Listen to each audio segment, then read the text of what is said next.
Dollar button hole machine, new style hole design.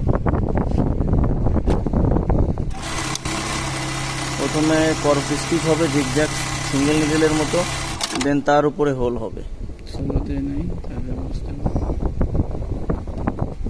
আবার দেখেন,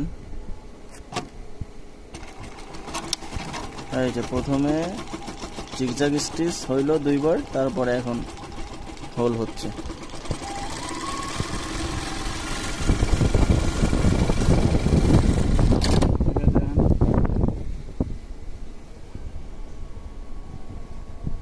এই যে দেখতে পাচ্ছেন জিগজ্যাগ আছে মাঝখান দিয়ে জিগজ্যাগ আছে। অপারেটিং এ আছে mister Bipul Hossai, dollar group of ইন্ডাস্ট্রির সিইও। আপনারা তাকে ভালোভাবে সাইডে বসা দিলেন না।